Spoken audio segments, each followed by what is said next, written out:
Hello guys, good morning all of you. This is Akhilesh Mishra. कल के class में हम लोग वॉइस चैप्टर देख रहे थे, समझने की कोशिश कर रहे थे। बहुत अच्छी तरह से उसके सारे पहलुओं को, सारे रूल्स को हम लोगों ने देखा।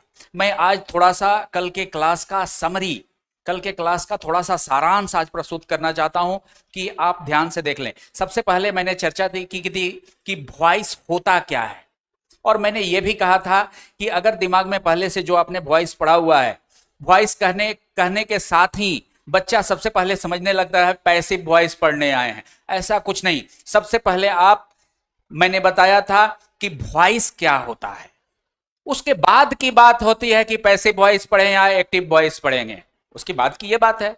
तो वॉइस किसी सेंटेंस में क्रिया का वह रूप, आज हम लोग वॉइस के प्रैक्टिस सेशन पर जाएंगे, लेकिन थोड़ा सा मैं सारांश व्यक्त कर दे रहा हूं कि आपको समझने में सहूलियत हो। तो मैंने कल चर्चा किया था कि किसी सेंटेंस में क्रिया का वह रूप जो यह दर्शाता है कि सब्जेक्ट किसी कार्य को, किसी एक्शन को करने वाला सब्जेक्ट है, या फिर यह दर्शाता है कि कोई कार्य किसी सब्जेक्ट को ही प्रभावित कर रहा है, उसी पर विरूपित हो रहा है, तो इस तरीके के दो सेंटेंस होते हैं। इसे ही हम वॉइस कहा जाता है। वॉइस का सीधा मतलब है क्रिया का वह रूप जो दर्शाता है कि सब्जेक्ट, या तो सब्जेक्ट किसी कार्य को कर्ता के रूप में है, या फिर सब्जेक्ट पर ही कोई कार्य किया जा रहा है, सब्जेक्ट प्रभावित होने वाला, या तो वो डूअर है या फिर वो रिसीवर है। तो इसे ही हम वॉइस कहते हैं। और किसी स्टेटमेंट को, किसी सेंटेंस को दो वॉइसों में व्यक्त किया जा सकता है, टू वॉइसेस। तो ये दोनों वॉइसेस कौन होते हैं? जब सब्जेक्ट किसी कार्य को कर्ता के रूप में आएगा, डूअर ऑफ एक्शन रहेगा, वो एक सेंटेंस होगा। और उस समय एक सेंटेंस होगा जब कोई सब्जेक्ट किसी एक्शन का रिसीवर होगा। तो हमने यह भी चर्चा किया था कल के क्लास में कि हम एक्टिव वॉइस और पैसिव वॉइस में सेंटेंस को क्यों बनाएं। जब किसी कार्य को, मैं फिर बताता हूं, जब किसी कार्य को कोई सब्जेक्ट कर्ता के रूप में रहेगा तो वहां पे सब्जेक्ट एक्टिव रहता है, सब्जेक्ट सक्रिय है, सब्जेक्ट चुस्त है, तो उस सेंटेंस को हम एक्टिव वॉइस में कहते हैं। एक्टिव का मतलब ही होता है चुस्त, सक्रिय। और जब सब्जेक्ट रिसीवर के रूप में रहता है, वहां पे सब्जेक्ट सुस्त रहता है, पैसिव में रहता है, और उस अवस्था में एक्टिव होता है ऑब्जेक्ट। तो वैसे सेंटेंस को हम पैसिव वॉइस में कहते हैं। तो जरूरत क्या है भाई, एक्टिव वॉइस और पैसिव वॉइस की जरूरत क्या है? तो एक्टिव वॉइस की जरूरत उस अवस्था में है जब कार्य के कर्ता को, यानी कि सब्जेक्ट को दर्शाना यदि जरूरी है, वैसा सेंटेंस, वैसा एक्शन जहां पर सब्जेक्ट की महत्ता हो, इंपॉर्टेंस हो, दर्शाना जरूरी हो, तो वैसे सेंटेंस को हम एक्टिव वॉइस में लिखते हैं। एक्टिव वॉइस का पैटर्न, तमाम पैटर्न जो बचपन से आपने पढ़ा हुआ है, टेंस वाला सारा पैटर्न एक्टिव वॉइस में होता है, जिसका structure subject plus verb plus object इत्यादि इत्यादि रहता है। यानी कि सब्जेक्ट, कल भी हमने चर्चा की थी, सब्जेक्ट वहां पे फ्रंट सीट पर लीड करता है, यानी कि किसी एक्शन को कर्ता के रूप में प्रस्तुत किया जाता है। तो ऐसे सेंटेंस को हम एक्टिव वॉइस में समझते हैं। और जब किसी कार्य के कर्ता को, यानी कि किसी कार्य के डूअर को बताने की, दर्शाने की सेंटेंस में जरूरत नहीं हो, या फिर वो डूअर कोई कॉमन व्यक्ति हो, वैसे को बताने की जरूरत होती नहीं है, तो वैसे सेंटेंस को हम एक्टिव वॉइस में क्यों लिखें? वहां पर कार्य इंपॉर्टेंट होता है, और जो कार्य हो रहा है, जो कार्य जिस पर संपादित हो रहा है, जो उस एक्शन का रिसीवर है, वो अगर इंपॉर्टेंट है, तो उस अवस्था में हमें सेंटेंस को पैसिव वॉइस में लिखना चाहिए। और हमने आपको बताया था कि पैसिव वॉइस का स्ट्रक्चर क्या होता है। जैसा कि चर्चा अभी हुई कि पहला सेंटेंस जब कोई कर्ता, जब कोई सब्जेक्ट डूअर के रूप में हो, तो उसका structure subject plus verb plus object इत्यादि इत्यादि होता है।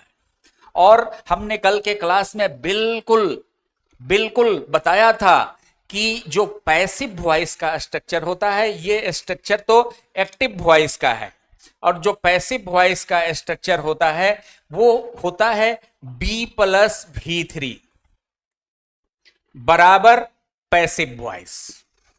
ये हमने बताया था, यानी कि बी वर्ब प्लस V3 के प्रयोग से ही यही स्ट्रक्चर पैसिव वॉइस का होता है। तो हम इस चर्चा को और आगे बढ़ाएंगे, और हमने यह भी कहा था कि इसी आधार पर B+V3 के ही आधार पर हम सारे तरीके के सेंटेंस को एक्टिव वॉइस से पैसिव वॉइस में तब्दील करेंगे। तो आज का बैच प्रैक्टिस सेशन क्लास है। हमने कल सारे रूल्स को देखा हुआ था, समझा हुआ था। हमने इस रूल के तहत यह भी बताया था कि हमें काम कैसे करना है, एक्टिव वॉइस से पैसिव वॉइस में कैसे ले जाना है। क्योंकि हमने अभी तक देख लिया कि एक्टिव वॉइस और पैसिव वॉइस की जरूरत क्यों है। जरूरत इसलिए है कि जब कर्ता को दर्शाना हो, कर्ता का इंपॉर्टेंस देना हो, तो ऐसे सेंटेंस को हम एक्टिव वॉइस में रखें, और जब कर्ता इंपॉर्टेंट नहीं हो, क्रिया, कार्य और उसका रिसीवर इंपॉर्टेंट हो, तो ऐसे सेंटेंस को हमें पैसिव वॉइस में ही लिखना चाहिए। तो हमने रूल्स भी कल समझाए थे कि rules to change active into passive. तो उसके दौरान हमने बताया था कि पहला रूल यह होगा कि एक्टिव वॉइस का जो ऑब्जेक्ट होगा उसे पैसिव वॉइस में हम सब्जेक्ट बना देते हैं। दूसरा रूल हमने ये कहा था कि जो एक्टिव वॉइस का सब्जेक्ट होगा उसको पैसिव वॉइस में हम चाहें तो, आवश्यकता थोड़ा सा है तो उसे रखेंगे। कल हमने फ्रंट सीट की बात की थी और पीछे की सीट की बात की थी। आवश्यकता अगर है तो उसे रखेंगे, और नहीं तो जरूरत नहीं है तो नहीं रखेंगे पैसिव वॉइस में। यानी कि उसको एक्टिव वॉइस के सब्जेक्ट को प्रायः, जरूरी नहीं है लेकिन प्रायः बाई प्लस ऑब्जेक्ट के रूप में पैसिव वॉइस स्ट्रक्चर के साथ लिख दिया जाता है। फिर तीसरा रूल हमने बताया था कि पैसिव वॉइस का जो मूल स्ट्रक्चर होता है, यहीं पर चर्चा है, वो B+V3 का होता है। अब हमने इसके बाद यह भी चर्चा किया था कि B+V3 का इस्तेमाल कैसे करें। तो बी फॉर्म ऑफ वर्ब के बारे में भी हमने चर्चा किया था कि बी फॉर्म ऑफ वर्ब के V1 में एम आर और खुद बी होता है, V2 में वाज और वर होता है, V3 में बिन का प्रयोग होता है, V4 में बीइंग आता है, और V5 में इज आता है। यानी कि इस बी वर्ब के रूपों के प्रयोग के सहायता से ही पैसिव वॉइस बन सकता है। इसके अलावा और किसी वर्ब का प्रयोग नहीं होता है। अगर कोई वर्ब चुनना हो तो वो बी वर्ब का ही प्रयोग होता है। मैं इस बी वर्ब के प्रयोग को एक बार आपके सामने रख देना चाहता हूं कि बी वर्ब बराबर V1 में एम आर और बी, V2 में वाज और वर, V3 में बिन और V4 में बीइंग और V5 में इज। ये बी वर्ब का प्रयोग है।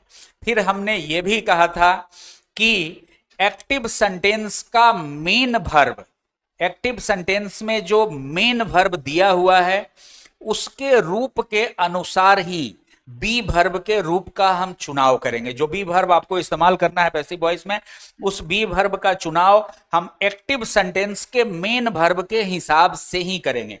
अगर एक्टिव सेंटेंस में मेन वर्ब V1 है तो हम बी वर्ब का V1 का इस्तेमाल लेंगे। अगर उसमें V5 है तो हम V5 का इस्तेमाल लेंगे, या किसी किसी कंडीशन में सब्जेक्ट के अनुसार इन दोनों, प्रेजेंट इंडेफिनिट को छोड़कर, प्रेजेंट इंडेफिनिट में चूंकि V1 और V5 दोनों का प्रयोग होता है, अतः पैसिव वॉइस में जो नया सब्जेक्ट बनेगा, यानी कि जो एक्टिव वॉइस का ऑब्जेक्ट सब्जेक्ट के रूप में पैसिव वॉइस में आएगा, उसके अनुसार इसमें थोड़ा सा समायोजन किया जा सकता है। अगर एक्टिव वॉइस में V3 है तो इस बी वर्ब का भी3 का हम प्रयोग लेंगे। अगर एक्टिव वॉइस में भी4 है तो बी वर्ब का प्रयोग भी4 के रूप में बीइंग के अनुसार हम लेंगे। तो हम बी वर्ब का प्रयोग एक्टिव वॉइस के मेन वर्ब के अनुसार ही लेते हैं। उसके बाद जो एक्टिव वॉइस में मेन वर्ब दिया हुआ है उसको चाहे जिस रूप में वो हो उसको भी3 में हम कन्वर्ट कर देते हैं, क्योंकि पैसिव वॉइस का स्ट्रक्चर ही होता है बी वर्ब का प्रयोग प्लस भी3। भी3 ही हर कंडीशन में पैसिव वॉइस का स्ट्रक्चर होता है और कोई वर्ब का दूसरा रूप पैसिव वॉइस में नहीं आता है। फिर हमने एक रूल और बताया था 4 नंबर में कि यदि एक्टिव वॉइस में पहले से कोई एक्सिलरी वर्ब मौजूद है, कोई एक्सिलरी वर्ब अगर पहले से मौजूद है एक्टिव वॉइस में, तो उसको हम हटा नहीं सकते, उसको हम समाप्त नहीं कर सकते, इरेज नहीं कर सकते, बल्कि उसको पैसिव वॉइस में भी रखना होगा उचित समायोजन के साथ। फिर मैं एक बार इस बात को कह रहा हूं कि उचित समायोजन के साथ उसको पैसिव वॉइस में भी रखना होगा। उचित समायोजन से मेरा तात्पर्य यह है कि एक्टिव वॉइस का जो ऑब्जेक्ट है वो पैसिव वॉइस में सब्जेक्ट बनकर के आएगा और उसके अनुसार, यहां तो एक्टिव वॉइस के अनुसार एक्सिलरी वर्ब दिया हुआ है, लेकिन नया जो सब्जेक्ट बन के आएगा पैसिव वॉइस में उसके अनुसार इसके रूप में परिवर्तन किया जा सकता है, किया जाएगा, उसी ग्रुप के रूप में परिवर्तन किया जाएगा। यानी कि अगर प्रेजेंट टेंस का ग्रुप है एम आर तो प्रेजेंट टेंस का ही ग्रुप है इज भी, तो इसके ग्रुप में परिवर्तन किया जा सकता है। फिर 5वें नंबर का रूल हमने बताया था कि यदि पैसिव वॉइस स्ट्रक्चर में जो बी वर्ब का बी, बिन और बीइंग ये जो रूप है इसका सीक्वल का इस्तेमाल नहीं किया जा सकता है, यानी कि ऐसा सेंटेंस, ऐसा एक्टिव सेंटेंस जिसमें पहले से ही बी, बिन, बीइंग का प्रयोग हो तो पैसिव वॉइस बनाएंगे तो उसके अनुसार फिर से हमको लेना पड़ेगा इस ग्रुप में से। तो वैसे सेंटेंस को पैसिव वॉइस स्ट्रक्चर में इन तीनों में से कोई दो का भी प्रयोग एक साथ नहीं किया जा सकता है, यह सेंटेंस को इनकरेक्ट कर देगा।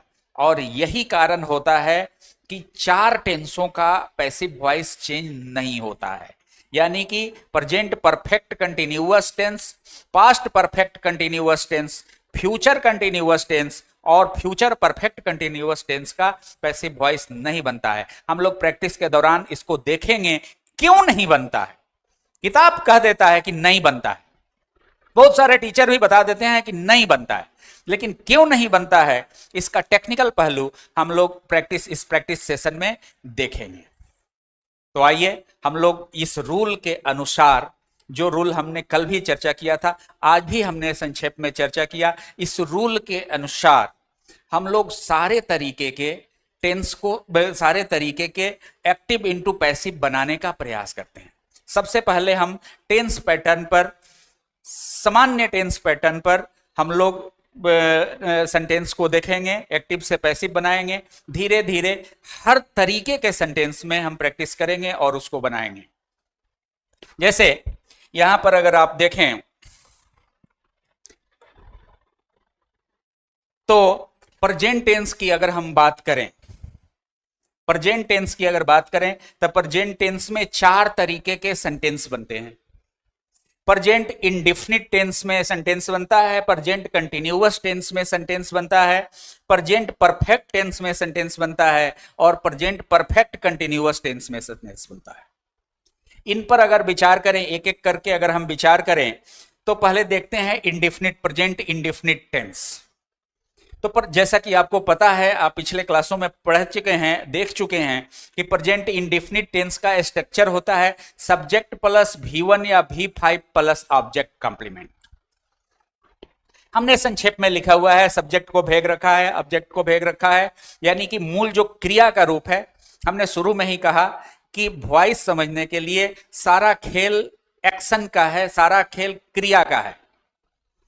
शुरू में ही मैंने कहा क्रिया का वह रूप जो यह दर्शाता है कि सब्जेक्ट डूअर है या रिसीवर है, यही तो वॉइस है। एक्टिव वॉइस में अगर डूअर है तो एक्टिव वॉइस में, अगर रिसीवर है तो पैसिव वॉइस में। तो यहां पर देखें जो पैटर्न होता है टेंस का, वो यहां पे प्रधानता होती है सब्जेक्ट की, यानी कि सब्जेक्ट डूअर होता है, एक्शन को करने वाला रहता है। An action in the dominance of subject it call active voice. वहां पे एक्टिव वॉइस का सेंटेंस समझा जाता है जहां पे सब्जेक्ट डोमिनेट करता है एक्शन पे, तो वो एक्टिव वॉइस है। तो हमने एक्टिव वॉइस का सेंटेंस देखा, V1 या V5, वर्ब की स्थिति यही होती है। तो उसके अनुसार हमने अगर सेंटेंस बनाया तो देखिए यहां पर एक्टिव वॉइस में सेंटेंस है राम प्लेज क्रिकेट। आपको पैसिव वॉइस में बनाना है, रूल्स आपके सामने होना चाहिए, आपके दिमाग में होना चाहिए। तो यहां पर फिर से मैं ये सेंटेंस को देखते ही सबसे पहले तो आपको समझना पड़ेगा कि जो सेंटेंस दिया हुआ है एक्टिव वॉइस में है कि नहीं, और एक्टिव वॉइस में है तो किस टेंस में है, कि उसका क्रिया का रूप क्या है। टेंस भी तो यही होता है बंधु, क्रिया के रूप में परिवर्तन is called tense. The change of verb according to time is called time and tense, यही होता है। तो ये वर्ब का रूप क्या है, तो यहां पर हमें मिल जाता है कि सब्जेक्ट राम हो गया, खेलता है V5 के रूप में है, subject plus V5 plus subject, ये प्रेजेंट इंडेफिनिट का सेंटेंस है, स्ट्रक्चर है। तो इसके अनुसार अगर हम इसको पैसिव वॉइस में कन्वर्ट करें तो पहला काम क्रिकेट के माध्यम से भी हमने बताया था कि पहला काम हमारा होना चाहिए कि जो एक्टिव वॉइस का ऑब्जेक्ट दिया हुआ है उसको हम फ्रंट सीट पर लाएंगे, यानी पैसिव वॉइस का सब्जेक्ट बनाएंगे, है ना।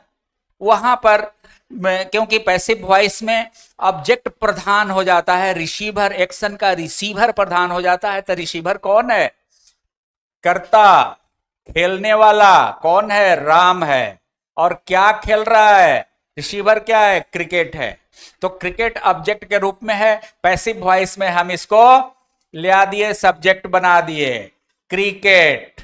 अब आपके सामने दूसरा रूल तो है कि सब्जेक्ट को बाई प्लस, आवश्यकता अगर है तो बाई प्लस ऑब्जेक्ट बना देंगे, पीछे की बात है। दूसरे रूल को लास्ट में लिखेंगे, बाउंस करा दीजिए। फिर तीसरा रूल B प्लस V3 बराबर पैसिव स्ट्रक्चर, एकदम खास, सबसे खास यही है। यहीं से आप एग्जाम में, इसी पैटर्न के हिसाब से आप एग्जाम में सेंटेंस को पकड़ते हैं कि ये सेंटेंस एक्टिव वॉइस में है या पैसिव वॉइस में। पैसिव वॉइस के सेंटेंस को पकड़ने का एकमात्र तरीका, सबसे सटीक तरीका, अल्टीमेट उपाय कि उसके वर्ब के रूप को देखें। उसका वर्ब यदि B verb plus V3 follow करता है, that means the sentence is in passive voice. तो उसे हमने क्रिकेट को सब्जेक्ट बना दिया। फिर इस वर्ब पर हमने ध्यान गया तो वर्ब को हमने देखा कि प्लेस V5 है। बंधु यहां पर आप ध्यान देंगे V5 है, यानी कि V5 के अनुसार बी वर्ब के रूपों को देखें, स्मरण में लाएं तो V5 में इज मिलता है। तब बिल्कुल सही, ई क्रिकेट के साथ हम जोड़ दिए क्रिकेट इज, ठीक है। फिर हमने कहा था B प्लस V3, यानी कि बी वर्ब का प्रयोग तो हो गया, और वो भी एक्टिव सेंटेंस के मेन वर्ब के हिसाब से बी वर्ब चुनना था। तो बी वर्ब हमने प्लेज है, V5 है, तो इसके अनुसार से हमने इज चुन लिया। फिर हम इस वर्ब को जिस रूप में भी है, हमने कहा था जिस रूप में भी हो एक्टिव वॉइस का वर्ब, उसको हमको V3 में तब्दील कर देना है, यानी कि प्लेज जो है वो प्लेड हो जाएगा, प्लेड, है ना। अब आपका पैसिव बन गया है। मेन यही है पैसिव का structure, B verb plus V3। अब एक्टिव वॉइस के सब्जेक्ट को बाई प्लस ऑब्जेक्ट बनाना है। गाड़ी पर अगर रखनी है, मैंने चर्चा की थी ना कल कि बारात जाती है तो बहुत सारे लोग गाड़ी में होते हैं, अगर किसी की जरूरत है ले जाना तो उसको गाड़ी में बैठा लो फ्रंट सीट पर, और नहीं जरूरत है तो पीछे बैठा दो बिल्कुल, और नहीं ले जाना है तो छोड़ दो। अगर जरूरत है रखना सब्जेक्ट को, थोड़ा सा भी अगर जरूरत है तो बाई प्लस ऑब्जेक्ट बना के रख लो भैया, चढ़ा लो एकेल से दुकेल भर। और नहीं जरूरत है, ऐसा बहुत सारा कंडीशन आएगा जहां जरूरत है, जहां पर सब्जेक्ट कॉमन हो वहां पर क्या जरूरत है, तो वहां पर गाड़ी पर से उतार देते हैं। तो यहां पर थोड़ा सा जरूरत है, the cricket is played by Ram, हमने लिख दिया, बन गया। Passive voice active into passive बन गया, कोई दिक्कत आई? पहला काम, एक्टिव वॉइस के ऑब्जेक्ट को सब्जेक्ट बना दो पैसिव वॉइस में। दूसरा काम था कि यदि सब्जेक्ट हो, अगर रखना हो तो बाई प्लस सब्जेक्ट बनाएंगे, लास्ट में लिखेंगे।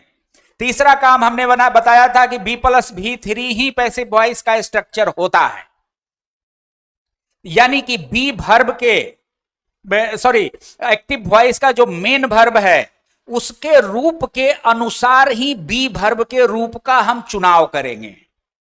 बी वर्ब आपकी आंखों के सामने है, V1 में एम आर और खुद बी, V2 में वाज वर, V3 में बिन, V4 में बीइंग और V5 में इज, यानी उसी बी वर्ब के प्रयोग एक्टिव वॉइस के मेन वर्ब के हिसाब से चुन लेंगे, और उसके बाद जो एक्टिव वॉइस में मेन वर्ब दिया हुआ है इसको V3 में कन्वर्ट कर देंगे, चाहे वो जिस रूप में है। पहले से V3 में है तो कोई बात नहीं, यदि दूसरे रूपों में है फिर भी उसको V3 में कन्वर्ट कर देंगे, हो गया आपका पैसे। यही काम तो हमने किया है। फिर अगले सेंटेंस में अगर हम देख लें तो एक एक्टिव वॉइस का सेंटेंस है, आई ईट ए मैंगो, मैं एक आम खाता हूं। यहां पर थोड़ा सा आपको समायोजन का भी मिलेगा, मैं एक आम खाता हूं। ये कायदे से अगर देखें तो ये सेंटेंस प्रेजेंट इंडेफिनिट का प्रतीत होता है। Subject plus V1 plus object, तो इंडेफिनिट का स्ट्रक्चर ही होता है सब्जेक्ट प्लस V1 या V5। ऊपर वाला सेंटेंस में अगर V5 तो इसमें V1 है, तो इसको हम पहला नियम के अनुसार मैंगो, ए मैंगो सब्जेक्ट बन जाएगा। एक्टिव वॉइस अगर पैसिव वॉइस बना रहे हैं इस एक्टिव वॉइस का, तो ए मैंगो सब्जेक्ट हो जाएगा पैसिव वॉइस में। एक्टिव वॉइस के ऑब्जेक्ट को पहला काम है ना सब्जेक्ट बना देते हैं, तो सब्जेक्ट हमने बना दिया, ठीक है। फिर दूसरा काम, बी प्लस V3 का इस्तेमाल, है ना। दूसरा काम तो कायदे से सब्जेक्ट को ऑब्जेक्ट बनाना है, तो वो तो बाउंस करके लास्ट में लिखेंगे, लास्ट में वो करेंगे। जरूरत रहेगी तो लिखेंगे, ना जरूरत रहेगी तो नहीं लिखेंगे। लेकिन दूसरे काम के तौर पे जो बी एक्टिव वॉइस का मेन वर्ब का रूप है उसके अनुसार बी वर्ब का चुनाव करेंगे, और उसके बाद उस रूप को V3 में तब्दील कर देंगे। तो ए मैंगो V1 है, तो V1 में क्या मिलता है, MRB।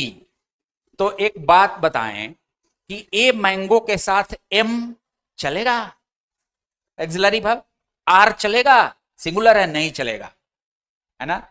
तो इसके साथ इज चलता है, तो यहां पर थोड़ा सा समायोजन करना पड़ेगा कि प्रेजेंट टेंस का ही, प्रेजेंट इंडेफिनिट में इस बात पर थोड़ा सा ध्यान देना पड़ेगा कि इज MR में थोड़ा सा समायोजन, एक ही ग्रुप के हैं, तीनों इस्तेमाल होते हैं एक साथ, तो इनमें समायोजन करके ए मैंगो के लिए M या R नहीं आएगा, सिंगुलर है इसलिए R नहीं आएगा, और M सिर्फ I के लिए बना है ना। तो इसके लिए इज का प्रयोग होगा, तो उसी ग्रुप का है इज, हमने ले लिया, ए मैंगो इज, और इट को बना दिया ईटन, V3, और फिर जरूरत है तो आई को ला दीजिए, दर्शा दीजिए, थोड़ा सा जरूरत महसूस हो रहा है, a mango is eaten by I. जब ऑब्जेक्ट के जगह पे आएगा तो ऑब्जेक्टिव केस में मी बन जाता है। स्थान के अनुसार प्रोनाउन ऐसा चीज है ना कि स्थिति और अनुसार, स्थान के अनुसार गिरगिट की तरह रंग बदलता है। सब्जेक्ट के स्थान पर आता है तो सब्जेक्टिव केस कहा जाता है, और वहां पे उसका रूप दूसरा होता है। फिर वही चीज ऑब्जेक्ट के स्थान पर आता है तो ऑब्जेक्टिव केस में कहा जाता है, उसका रूप दूसरा होता है। और फिर वही चीज पोजेशन दर्शाने के लिए आता है तब पोजेसिव केस में कहा जाता है, और उन्हीं चीजों का रूप दूसरा हो जाता है। और वही चीज रिफ्लेक्शन दर्शाता है तो वही रिफ्लेक्सिव फॉर्म और इंफैटिक फॉर्म में उसी का दूसरा ये हो जाता है। तो प्रोनाउन स्थिति अपने प्रयोग के हिसाब से, अपने स्थान के हिसाब से गिरगिट की तरह रंग बदलता है। तो इसलिए आई जब यहां पर सब्जेक्ट के जगह पर था, सब्जेक्टिव केस में था तो आई था, और यही आई जब ऑब्जेक्ट के स्थान पर ऑब्जेक्टिव केस में गया तो मी बन गया। तो हमारा पैसिव तैयार हो गया, a mango is eaten by. इसी तरीके से अगर हम आगे बढ़ें, प्रेजेंट इंडेफिनिट का कोई भी सेंटेंस हो, अभी हम निगेटिव और इंट्रोगेटिव नहीं बता रहे हैं, उसको अलग से बताएंगे, अलग से प्रैक्टिस कराएंगे। जो अफर्मेटिव का सेंटेंस है, कोई भी सेंटेंस हो, इसी पैटर्न के हिसाब से आराम से इजी वे में आप उसको सॉल्व कर सकते हैं। फिर अगला सेंटेंस देखें, कंटिन्यूअस में आ जाएं अगर हम, प्रेजेंट कंटिन्यूअस में, तो प्रेजेंट कंटिन्यूअस में अगर हम आ जाएं तो प्रेजेंट कंटिन्यूअस का स्ट्रक्चर होता है, सॉरी यहां पे प्रेजेंट कंटिन्यूअस नहीं है। फिर और एक हम एक प्रेजेंट इंडेफिनिट के और एक एग्जांपल हमारे सामने है, उसे भी हम थोड़ा सॉल्व कर लें। देखें, ध्यान दें। तो एक्टिव वॉइस में एक एग्जांपल प्रेजेंट इंडेफिनिट का और मिला, सी चिट्स मी, वह मुझे धोखा देती है ना। तो यहां पर स्ट्रक्चर है, ये सब्जेक्ट है, सी, चिट्स वर्ब है, और मी ऑब्जेक्ट है ना। धोखा देने वाली सी है, यानी कि सब्जेक्ट कर्ता सी है। तो ये सेंटेंस प्रेजेंट इंडेफिनिट का प्रतीत होता है। इसे पैसिव वॉइस में कन्वर्ट करने के लिए सबसे पहले हम ऑब्जेक्ट को, एक्टिव वॉइस के ऑब्जेक्ट को सब्जेक्ट बनाएंगे। तो मी ऑब्जेक्टिव केस में है, सब्जेक्ट के स्थान पर आएगा तो आई हो जाएगा, जैसा कि हमने पीछे देखा, आई हो जाएगा। अब यहां पे चिट्स V5 है, V5 के अनुसार बी वर्ब का चुनाव करेंगे तो कायदे से तो इज मिलता है, लेकिन क्या आई के साथ इज चलता है? नहीं चलता है, आई के लिए एम बना है, लेकिन ग्रुप तो वही है, ग्रुप तो वही है। हमने कहा था कि प्रेजेंट टेंस में थोड़ा सा सतर्क आपको रहना पड़ेगा, समायोजन करना पड़ेगा। इज और एम आर में आपको समायोजन प्रेजेंट टेंस में करना पड़ेगा। तो यहां पे आई के साथ हम एम ले लेंगे, आई एम, और चिट को V3 में बदल देंगे तो क्या हो जाएगा, चीटेड, आई एम चीटेड। और किसके द्वारा? सी जब ऑब्जेक्ट के स्थान पे आएगा तो हर बन जाएगा, यानी कि यहां पर धोखा देने वाली सी थी और यहां पर धोखा खाने वाला, यहां पर धोखा किसको दिया जा रहा था? मी को, मुझे। और यहां पर भी वही चीज रह गया कि मुझे धोखा दिया जाता है ना। तो जो अंतर यह हुआ कि जो वहां पे रिसीवर था यहां पर सब्जेक्ट बन के आया, लेकिन ये भी रिसीवर ही है। ये सेक्शन जो चीट हो रहा है उसका रिसीवर ही है। तो यही चर्चा हमने किया था कि जब सब्जेक्ट रिसीवर बन जाए, ऐसा वर्ब जिसका सब्जेक्ट अगर ये है, डूअर है, तो वो एक्टिव वॉइस में, और सब्जेक्ट जब रिसीवर बन जाए तब पैसिव वॉइस में सेंटेंस होता है। इस तरीके से प्रेजेंट इंडेफिनिट के सेंटेंस को हम लोग देख चुके हैं। आगे देखते हैं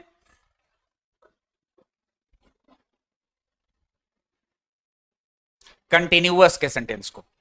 अगले क्रम में प्रेजेंट कंटिन्यूअस के सेंटेंस को अगर देखें तो प्रेजेंट कंटिन्यूअस का स्ट्रक्चर होता है, इज एम आर, इधर सब्जेक्ट रहेगा, सब्जेक्ट के बाद is am are plus V4 plus object complement इत्यादि इत्यादि।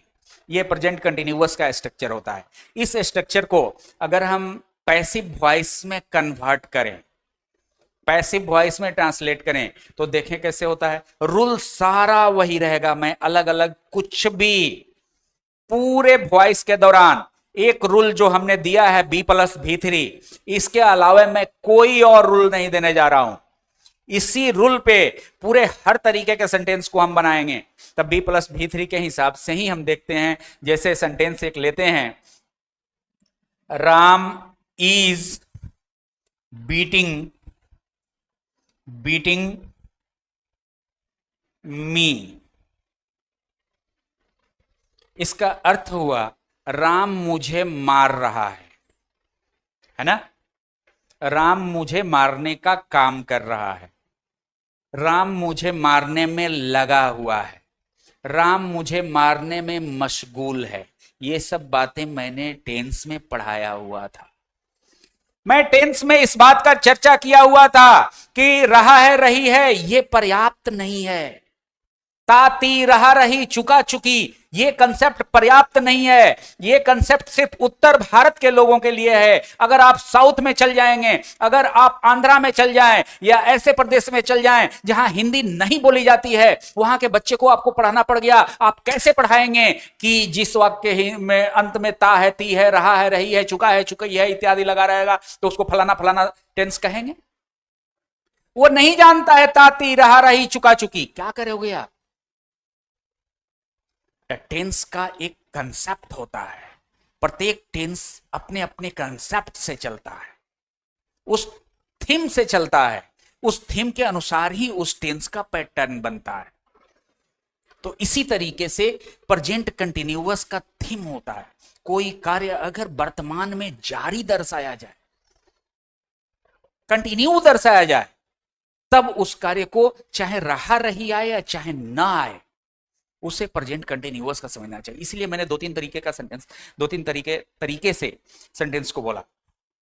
तो इस तरीके से राम मुझे पीट रहा है, पीटने में लगा हुआ है, पीटने में मशगूल है, पीटने का काम कर रहा है। राम इज बीटिंग मी। इसका अगर हम पैसिव वॉइस बनाएं, पहला काम हमने क्या बताया था बंदो? एक्टिव वॉइस के ऑब्जेक्ट को पैसिव वॉइस में सब्जेक्ट बना देना है। कौन पिटा रहा है? मी। ऑब्जेक्टिव केस में है, यहां पे सब्जेक्टिव केस में आएगा तो आई बन जाएगा। बन गया? तो आई। हमने चौथे रूल में ये आपको बताया था। फिर सब्जेक्ट को ऑब्जेक्ट बनाना है, वो बाद की बात है, अंत में करेंगे। फिर हमने चौथे रूल में बताया था कि यदि कोई एक्सिलरी वर्ब पहले से एक्टिव सेंटेंस में है, उसे हम हटा नहीं सकते, सिर्फ उचित समायोजन कर सकते हैं। यहां पर भी ख्याल रखना होगा। तो यहां पर राम के साथ तो इज सही था एक्टिव वॉइस में, लेकिन नया जो सब्जेक्ट बना पैसिव वॉइस में, मी आई बन गया। तो इस आई के साथ क्या इज लगेगा? नहीं चलता है। आई के लिए तो इकलौता एम बना है। M is made for I and I is made for M. I के लिए तो M बना है, तो I के साथ उस, लेकिन है तो उसी ग्रुप का। M R और V5I होता है प्रेजेंट टेंस में यूज, है ना? दोनों का ब्लड ग्रुप तो एक ही है, प्रेजेंट टेंस में ही प्रयोग होता है। तो I के साथ हम M ले लेंगे। I am बरकरार रह गया वो एक्सिलरी वर्ब। फिर इसके बाद एक्टिव वॉइस के मेन वर्ब के रूप के अनुसार हमको बी वर्ब का चुनाव करना है और उसके बाद इसको V3 में बदल देना है। तो मेन वर्ब कौन से रूप में है? V4। तब V4 को हम के अनुसार बी वर्ब मुझे क्या मिलेगा? बीइंग। ख्याल रखो, दिमाग में रखिए हमेशा कि बी वर्ब का V4 होता है बीइंग। तो आई एम बीइंग ले लिए और उसके बाद इस वर्ब को हम कहां कर देंगे? V3 में बदल देंगे। तब V3 क्या होगा? I am being beaten. और उसके बाद राम को ऑब्जेक्ट बना दोगे, थोड़ा सा जरूरत लग रहा है, बना दो, रख दो पीछे के सीट पे, बाई राम। बन गया पैसिव, है ना? और एक देख लेते हैं, सी इज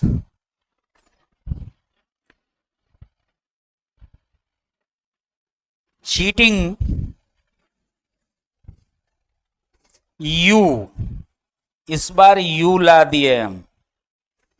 वह तुमको धोखा दे रही है ना? तो यहां पर इसको हम पैसिव वॉइस में, एक्टिव वॉइस का सेंटेंस है ये, तो पैसिव वॉइस में एक्टिव वॉइस का, जैसा कि इसकी क्रिया से ही पता चल रहा है, is am are plus V4, ये प्रेजेंट कंटिन्यूअस का स्ट्रक्चर होता है। तो इसको एक्टिव वॉइस में है, इसको पैसिव वॉइस में अगर हमको कन्वर्ट करना है तो हमें क्या करना पड़ेगा, एक्टिव वॉइस के ऑब्जेक्ट को सबसे पहले सब्जेक्ट बना दो। तो यू, जैसा कि आपको पता है, प्रोनाउन के चार्ट पर अगर जाएंगे, ख्याल रखें जो हमने बताया था कि यू जो होता है वो सब्जेक्टिव केस और ऑब्जेक्टिव केस यू का सेम होता है। जिस तरीके से नाउन का सब्जेक्टिव केस और ऑब्जेक्टिव केस सेम होता है, उसी तरीके से यू का भी सब्जेक्टिव केस और ऑब्जेक्टिव केस सेम होता है। भले ही उसका पॉजिटिव केस अलग है, लेकिन सब्जेक्टिव और ऑब्जेक्टिव केस सेम होता है। तो यू यहां पर ऑब्जेक्टिव केस में है, इधर आया सब्जेक्टिव केस में, तो यू यू ही रहेगा, है ना।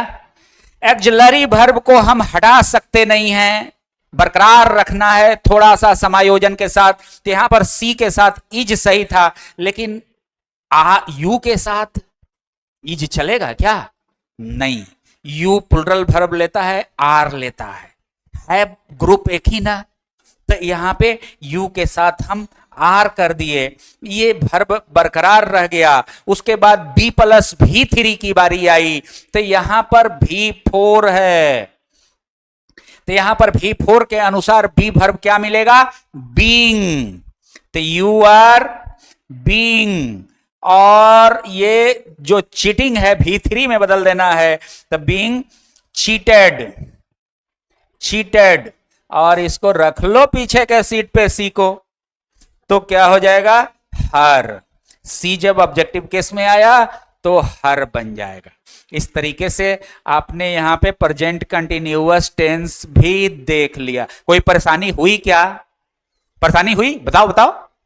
नहीं होगी, किसी तरीके से नहीं होगी। थोड़ा सा एक तरफ बी फर्म के वर्ब को एक तरफ रख लो आंख के सामने, एक तरफ उसके जो 5 रूल हमने बताए हैं, उसमें खास करके तो एक ही रूल है। दो गो तो ऐसे ही कॉमन है कि ऑब्जेक्ट को सब्जेक्ट बना दो, सब्जेक्ट को ऑब्जेक्ट बना दो। तीसरा चीज तो ऐसे ही है कि एक्सिलरी वर्ब को हटाएंगे नहीं, सिर्फ समायोजन थोड़ा सा करेंगे।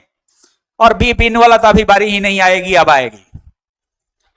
तो बस रूल तो एक ही फॉलो करना है, बी प्लस V3 बराबर पैसिव वॉइस। प्रैक्टिस तो इसी चीज का करना है। तो थोड़ा सा इन रूलों को एक सामने अपने रख करके सेंटेंस को थोड़ा सा प्रैक्टिस कर लेना अपने साथ, हर तरीके का सेंटेंस बनेगा। बिल्कुल घबराने की जरूरत नहीं है। फिर आगे अगर हम देखें तो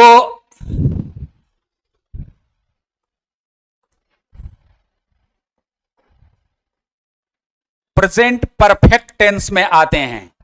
प्रेजेंट टेंस के दायरे में ही परफेक्ट टेंस को हम देखते हैं। परफेक्ट टेंस है ना, इधर प्रेजेंट है। तो परफेक्ट टेंस का जो स्ट्रक्चर होता है वो एक्टिव वॉइस में होता है, हैज या have plus V3। Active voice में इसका स्ट्रक्चर होता है हैज हैव प्लस V3। अगर इसका पैसिव वॉइस में अगर हम जाएं, पैसिव वॉइस में, तो पहला काम क्या करना है, ऑब्जेक्ट को ले आएंगे। तो यहां डैश डैश ना हो, तो यहां पे हमने ऑब्जेक्ट दिया है और ना यहां पे लिख रहे हैं, तो उसको यहां पे कर दिए। यहां पे इसका स्ट्रक्चर होगा पैसिव वॉइस का, एक्सिलरी वर्ब को तो बरकरार रखना है, तो हैज या हैव को आप बरकरार रखते हुए V3 पहले से है, V3 के अनुसार हम बी वर्ब का रूप लेंगे, तो बिन आएगा, हैज हैव प्लस बिन, अब प्लस V3 है पहले से, V3 को ही रखते हुए आगे सेंटेंस। अब सेंटेंस को देखते हैं। He has eaten a mango. अभी अभी आम का सीजन गया है, जीभ भी मांग रहा है, दिल भी मांग रहा है। दिल मांगे मोर, बट अब बचा नहीं, पेड़ खाली हो गया है। मार्केट में तो एक आध को बिक रहा है, लेकिन वो स्वाद नहीं, मजा नहीं है, है ना। तो अभी बार बार आम आ जा रहा है, हाथ पर भी चढ़ा हुआ है और जुबान पर भी चढ़ा हुआ है। तो he has eaten a mango, वह उसने एक आम खा लिया है, उसने एक आम खाने का कार्य कर लिया है, उसने एक आम खाने का कार्य संपादित किया है, वह एक आम खा चुका है, इत्यादि जो कंसेप्ट का सेंटेंस होंगे वो ये दर्शाता है परफेक्ट टेंस। किसी काम को, किसी एक्शन के कंप्लीटेड एक्शन को दर्शाने का काम, वर्तमान के कंप्लीटेड एक्शन को दर्शाने का काम प्रेजेंट परफेक्ट टेंस करता है। ये कंसेप्ट है, चुका चुकी कोई कंसेप्ट नहीं होता है ना। तो उसके अनुसार इसको अगर हम पैसिव में कन्वर्ट करें तो कौन खाने का काम कौन कर रहा है? He is the subject of the active voice. और चुसा खा रहा है वह, चुसा रहा है आम। यहां पर अगर हम ही के जगह पे शब्द राम का इस्तेमाल कर लें तो चलो एक तुकबंदी हो जाएगी। खा रहा है राम और चुसा रहा है आम, यानी प्रभावित होने वाला है आम और एक्शन करने वाला है रंग, है ना। तो इस सेंटेंस को अगर हम पैसिव वॉइस में कन्वर्ट करें तो ऑब्जेक्ट क्या मिलेगा? पैसिव वॉइस, एक्टिव वॉइस है ये, और पैसिव वॉइस में अगर बनाएं तो ऑब्जेक्ट को ले आएंगे ए मैंगो। इस बात को ख्याल रखना भैया कि किसी भी नाउन के साथ ये ऑब्जेक्ट है, नाउन ही है। किसी भी नाउन के साथ उसका आर्टिकल साथ ही रहता है। वो जब अपना स्थान भी परिवर्तन करेगा ना तो उसके साथ ही जाएगा। ये उसका मुकुट है, और राजा जब यहां से वहां जाएगा तो ऐसा नहीं होगा कि मुकुट उतार कर रख देगा, मुकुट पहन ले जाता है ना। तो इसलिए आर्टिकल साथ में ही आता है। ए मैंगो, अब यहाँ पे एक्सिलरी वर्ब की बारी है। एक्सिलरी वर्ब को हम हटा सकते नहीं हैं, ध्यान रखना। राम के साथ भी हैज सही है और ए मैंगो के साथ भी हैज सही है, तो कोई समायोजन भी आपको नहीं करना है। तो ए मैंगो हैज। यहां पर अब आ गई बारी बी प्लस भी3 की, जो मूल पैसिव का कंसेप्ट होता है, मूल पैसिव का स्ट्रक्चर होता है। तो बी प्लस भी3, तो यहां तो ऑलरेडी कंटिन्यूअस टेंस का, सॉरी परफेक्ट टेंस का स्ट्रक्चर ही होता है हैज है प्लस भी3। तो ये तो ऑलरेडी भी3 में है। तो भी3 से बी वर्ब अगर हम चुनेंगे तो मिलता है बिन, है ना। तो मैंगो हैज बिन, और उसके बाद भी3 में तो है ही, जिसके तस रख दो हैज बिन ईटन, और उसके बाद राम है खाने वाला, थोड़ा सा इंपॉर्टेंस रखता है। पीछे गाड़ी में बैठा लो ना यार, बाय राम। बन गया। और एक सेंटेंस देख लो प्रेजेंट परफेक्ट टेंस का। I have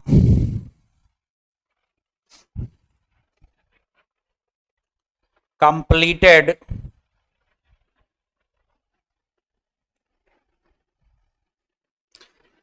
my task। अब यहां पर देखिए, मैंने अपना टास्क समाप्त कर लिया है, समाप्त कर चुका हूं। टास्क समाप्त करने का काम कर लिया है ना, कंप्लीट कर लिया है, ऐसा दर्शाया जा रहा है। क्योंकि परफेक्ट टेंस बताता ही है कि काम कंप्लीट को परफेक्ट होने को ही दर्शाता है ना। I have completed my task. क्या है भाई? वर्ब यहां पर क्या है? कंप्लीटेड, पूर्ण किया है। ऑब्जेक्ट क्या है? मुझे जो टास्क मिला था, तो ये ऑब्जेक्ट बन गया। तो इस अवस्था में पैसिव वॉइस जब इसका कन्वर्ट करेंगे, ये एक्टिव वॉइस का सेंटेंस है, पैसिव वॉइस में जब लाएंगे तो ये ऑब्जेक्ट, जो ऑब्जेक्ट के रूप में माई टास्क जो है वो आ जाएगा। क्या? पूरा माई टास्क, मेरा टास्क, पूरा का पूरा ऑब्जेक्ट है। गलती लड़का करता है कि सिर्फ टास्क को ले लेगा, तब माई को उसको एडजस्ट करने में ही पानी पी देता है। तो पूरा का पूरा माई टास्क आएगा। तो पूरा का पूरा माई टास्क बन गया सब्जेक्ट पैसिव वॉइस में, माई टास्क, है ना। उसके बाद आपको करना है पहले से जो एक्सिलरी वर्ब पता है, कितनी बार बताऊं, जो एक्सिलरी वर्ब दिया हुआ है उसको बरकरार रखना है, समायोजन थोड़ा सा करना पड़ेगा। अब यहां पर बताओ बुआ, माई टास्क है ना सिंगुलर और हैव है प्लुरल, तो क्या इसके साथ समायोजन थोड़ा सा करना पड़ेगा? बिल्कुल। तो माई टास्क के साथ हैव नहीं चलेगा, हैज चलेगा, लेकिन है तो उसी का रूप है ना। तो माई टास्क हैज, अब यहां पे कंप्लीटेड V3 है, बी प्लस V3 लेना है, तब बी वर्ब क्या मिलेगा V3 के अनुसार? बिन। तब माई टास्क हैज बिन, आइए तो V3 में है ही, लिख लो कंप्लीटेड, कंप्लीटेड है ना। उसके बाद रख लो भैया आई को पीछे वाली सीट पर, by me.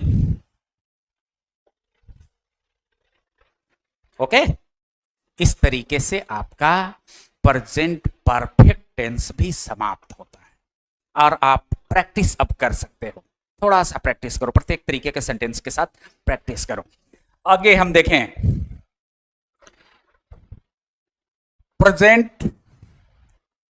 Present perfect continuous tense. बुआ, भैया, चाचा, मामा, काका, दोस्त, ध्यान रखना, थोड़ा सा सतर्क हो जाना।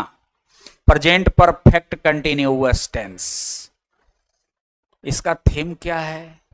कोई काम होते आ रहा है ना, जारी है। अब यहां पर बताओ एक सेंटेंस, इसका स्ट्रक्चर क्या होता है?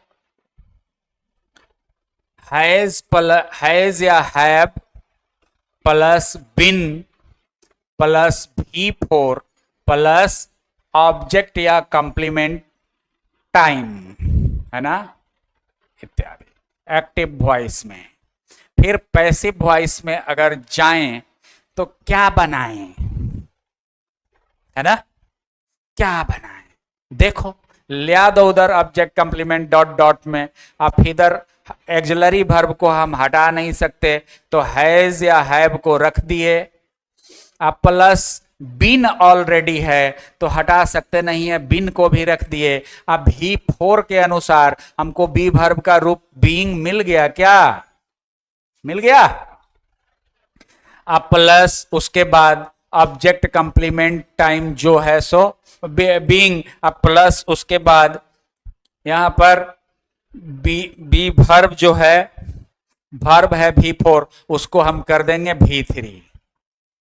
अब प्लस ऑब्जेक्ट कंप्लीमेंट जो भी है, टाइम इत्यादि। अब देखो तो बुआ, मैंने लास्ट रूल्स में जो लास्ट रूल मैंने बताया था, उस रूल में मैंने 6 नंबर रूल में मैंने बताया था कि बी वर्ब के, जो बी वर्ब का मूल है बी, बिन और बीइंग, उसका सीक्वेंस, उसका सीक्वल वाक्य में प्रयोग नहीं होता है। कोई दो उसमें से प्रयोग नहीं किए जा सकते हैं, एक ही रहेगा। तो ये पैसिव वॉइस के स्ट्रक्चर में बिन और बीइंग दोनों आ गया है ना, तो ये हो सकता है क्या?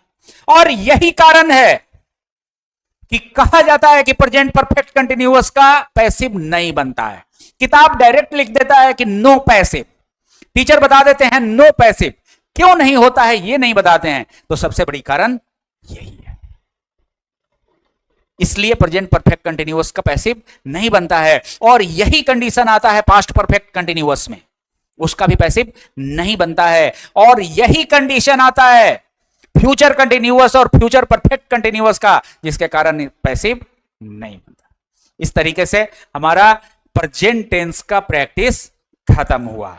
आगे अगर हम बढ़े पास्ट टेंस में, पास्ट टेंस में, तो पास्ट टेंस के हिसाब से इंडेफिनिट अगर हम देखें, इंडेफिनिट में तो उसका स्ट्रक्चर होता है V2 प्लस ऑब्जेक्ट, उसका वर्ब V2 होता है। अगर पैसिव में, एक्टिव वॉइस में, और उसका पैसिव में अगर स्ट्रक्चर देखें तो सबसे पहले ऑब्जेक्ट को ले देंगे या फिर डॉट डॉट उसको रखिए। अब बी वर्ब प्लस V3 का प्रयोग करना है आपको। तो V2 के अनुसार बी वर्ब क्या मिलेगा, याद रखो नजर पे, वाज और वर। V1 में एम आर बी, V2 में वाज और वर, V3 bin, V4 being, V5 is. तो V2 वाज वर होता है ना, तो V2 में वाज वर यहां पर ले लेंगे, जो नया सब्जेक्ट बनेगा उसके साथ वाज या वर, प्लस इस V2 को V3 में बदल देंगे, प्लस बन गया। देखो सी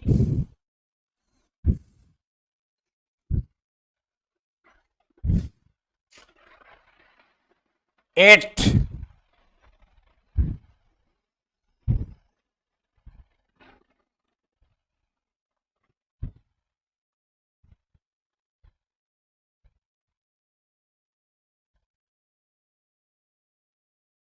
चलो 8 यहां पर सी जब आ गया तो थोड़ा सा लो, सी चीटेड मी, उसने मुझे धोखा दिया। अगर यहां पे बनाए तो यहां पे वर्ब है चीटेड V2, आपको इस बात को ख्याल रखना पड़ेगा कि यहां पे जब और कोई नहीं हो, सिर्फ V2 हो, तो वो सेंटेंस बनता है पास्ट इंडेफिनिट का, है ना। तो पास्ट इंडेफिनिट में सेंटेंस है, तो इसको क्या करेंगे, पहला काम ऑब्जेक्ट सब्जेक्ट बन के आएगा क्या, तो मी आएगा इधर, तो आई बन जाएगा क्या, आई बन गया सब्जेक्ट। अब फिर उसके बाद अगला काम आपको करना है बी प्लस V3, तो V2 के अनुसार मिलेगा, आई के हिसाब से वाज लेना पड़ेगा ना, आई वाज, आई इसको V3 बना दिए, तो V3 भी इसका चीटेड ही होता है, आई वाज चीटेड। और उसके बाद सी को रख लो पीछे वाली सीट पे, गाड़ी के पीछे बैठाओ ना जाइए, हर बन गया, हो गया। तो इस तरीके से पास्ट टेंस, पास्ट इंडिफिनिट का भी पैसिव आप आराम से बना पाएंगे, और पास्ट इंडिफिनिट में बी वर्ब के रूप में आपको सिर्फ वाज और वर का ही प्रयोग करना होता है, और उसके बाद V3 में तब्दील कर देंगे मेन वर्ब को, और आपका पैसिव बन जाएगा। इसी तरीके से अगर हम आगे चलें तो पास्ट कंटिन्यूअस टेंस में आ जाते हैं। पास्ट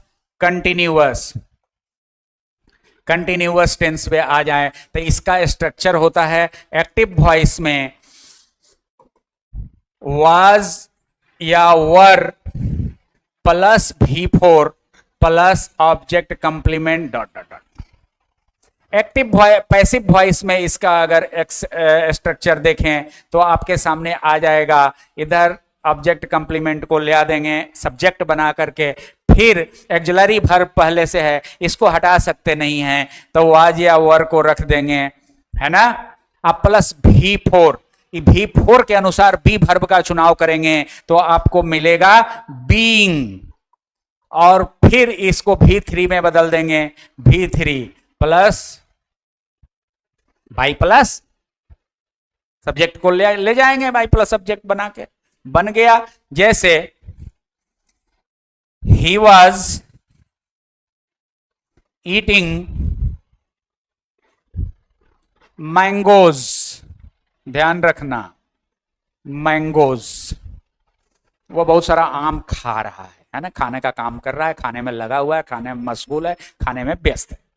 तो इसका अगर हम बनाएं तो मैंगोज यहां प्लूरल में ऑब्जेक्ट सब्जेक्ट बन के आएगा, तो क्या हो जाएगा मैंगोज। ही के साथ वाज सही था, लेकिन प्लूरल सब्जेक्ट बन गया मैंगो, तो इसके साथ वाज लगेगा क्या, नहीं, इसके साथ वर का प्रयोग होना चाहिए। तो थोड़ा सा आपको समायोजन कर लेना पड़ेगा, मैंगोज वर, है ना। और उसके बाद ईटिंग V4 है, क्या मिलेगा बीइंग, मैंगोज वर बीइंग, और उसके बाद ईटिंग बन गया ईटन, है ना। और उसके बाद पीछे सीट पर बैठाओ ना भाई ही को, तो ही बन जाएगा क्या, हिम बन गया। कोई दिक्कत नहीं आने वाली है, कोई दिक्कत नहीं आने वाली है, सारे सेंटेंस इसी पैटर्न पर बनेंगे। फिर आगे चले हम पास्ट परफेक्ट टेंस में। पास्ट परफेक्ट टेंस, इसका स्ट्रक्चर होता है एक्टिव वॉइस में सब्जेक्ट प्लस हैज या sorry had plus V3 plus object complement इत्यादि इत्यादि। पैसिव वॉइस में अगर स्ट्रक्चर इसका हम देखें तो हो जाएगा, इधर तो आ गया सब ऑब्जेक्ट कंप्लीमेंट प्लस हैड पहले से है, हैड ही रखेंगे। यहां तो समस्या ही नहीं है, कोई समायोजन ही नहीं करना है, चाहे जिस तरीके का सब्जेक्ट हो उसके साथ हैड ही आना है, कोई समायोजन की जरूरत नहीं है। हैड प्लस V3 के अनुसार बी वर्ब मिलेगा बिन, और इसको V3 में बदल देना ही होगा, प्लस बन गया। सेंटेंस देखें, राम हैड प्लेड क्रिकेट, ठीक है।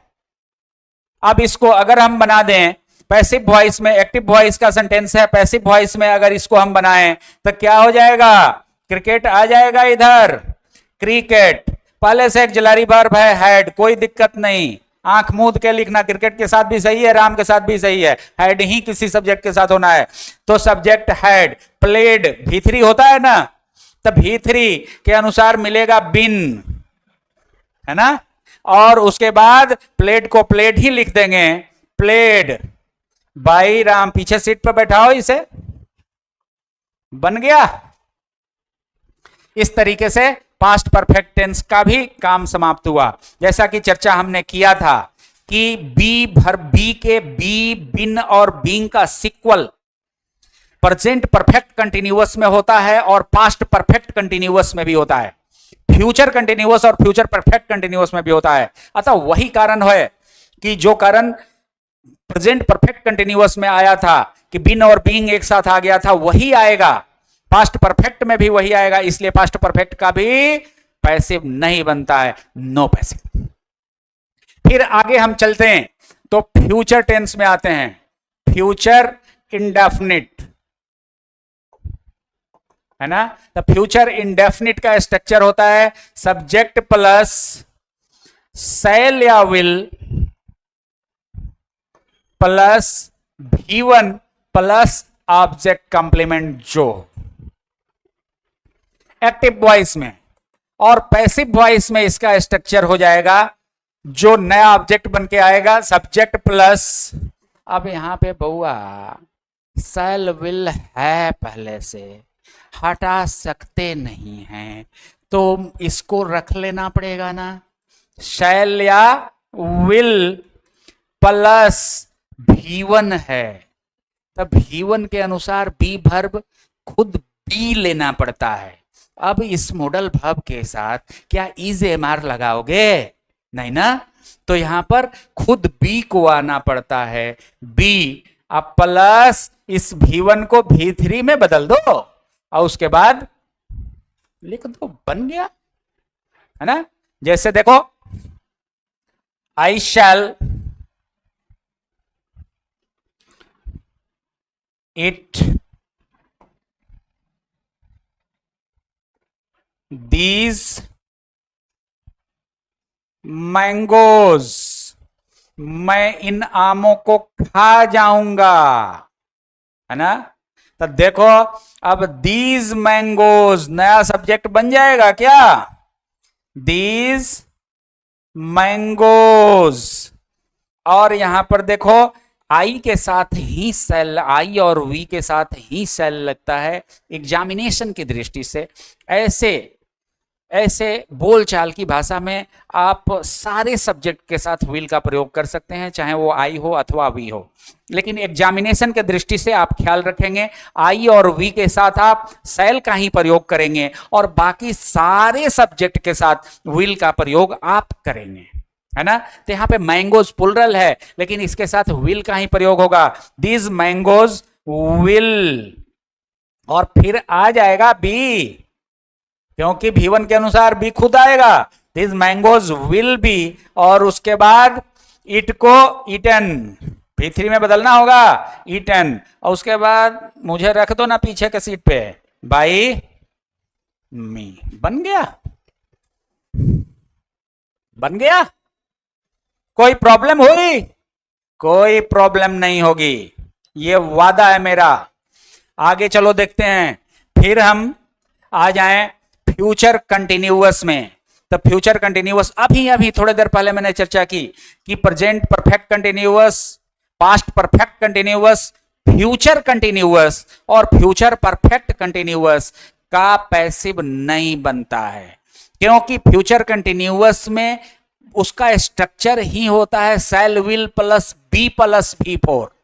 तो एक तो बी एक्टिव स्ट्रक्चर में है ही, अब V4 के अनुसार फिर मिल जाएगा बीइंग, तब बी बीइंग साथ में आ जाएगा, इसलिए उसका पैसिव नहीं बनेगा। तो सीधे तौर पर हम आ जाएंगे future perfect tense. Perfect tense इसका स्ट्रक्चर होता है हैज या हैव, सब्जेक्ट प्लस हैज या have plus sorry subject plus shall या विल प्लस हैव, हैज नहीं सिर्फ हैव, क्योंकि मॉडल वर्ब के साथ V1, have plus V3 plus object complement इत्यादि इत्यादि।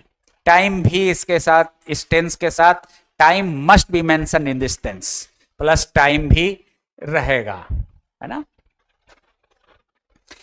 इसका अगर एक्टिव वॉइस में ये स्ट्रक्चर है तो पैसिव वॉइस में स्ट्रक्चर देखते हैं। ये नया वाला जो यहां पे सब्जेक्ट बन के आएगा रह जाएगा, उसके बाद पहले से जो एक्सिलरी वर्ब है उसको हम बरकरार ही रखेंगे, शैल या विल बरकरार रहेगा, और पहले से यहां पर हैव भी है तो ये भी तो है, इसको भी बरकरार रखेंगे। V3 के अनुसार बी वर्ब का फॉर्म मिलेगा, खुद बिन मिलेगा, बउआ मिलेगा। तो shall will plus have plus been plus V3 plus object complement time इत्यादि इत्यादि हो जाएगा। और अगर आप देखें तो हम कह सकते हैं, सेंटेंस बनाइए axillary verb, I shall have completed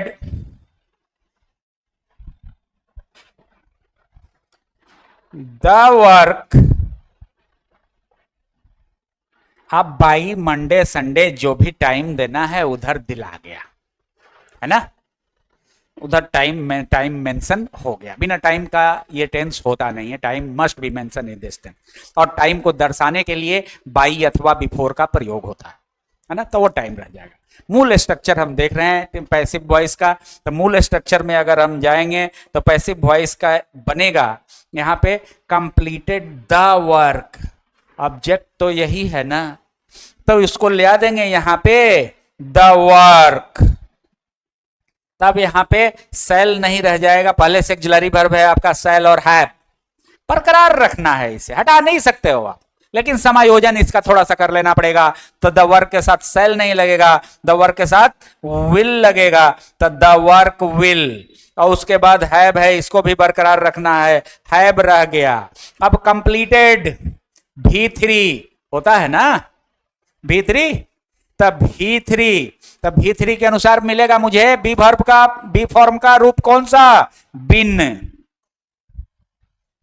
the work will have been, और उसके बाद कंप्लीटेड को कंप्लीटेड कर दो, कंप्लीटेड, और उसके बाद बाई प्लस टाइम, बाई या बिफोर प्लस टाइम जो है सो आप रख लेंगे। क्लियर है? बिल्कुल क्लियर हो जाना चाहिए। अब आपके नजर में मैं बार बार कह रहा हूं कि एक तरफ 3-4 रूल्स को या तो दिमाग में रख लो या फिर कागज पर भी सामने रख लो, और एक तरफ बी वर्ब के 5 रूपों को रख लो और सेंटेंस बनाइए धड़ल्ले। कोई समस्या नहीं होगी। आगे इस क्रम में फ्यूचर परफेक्ट कंटिन्यूअस का सेंटेंस होता है, और मैं पहले भी चर्चा कर चुका हूं कि present perfect continuous, past perfect continuous, future continuous और फ्यूचर परफेक्ट कंटिन्यूअस का पैसिव नहीं बनता है। फ्यूचर टेंस में सिर्फ फ्यूचर इंडेफिनिट और फ्यूचर परफेक्ट टेंस का ही पैसिव होता है। आगे के क्रम में, आगे के इस प्रैक्टिस सेशन वीडियोस में हम देखेंगे और भी तरीके के मोडल वर्ब के साथ जो सेंटेंस बनता है उनको भी देखेंगे, और इन्फिनेटिव के साथ जो सेंटेंस बनता है उसको भी देखेंगे। हर तरीके के सेंटेंस पर हम फोकस करेंगे। थोड़ा सा इंतजार करिए, मिलते हैं अगले वीडियो में। धन्यवाद।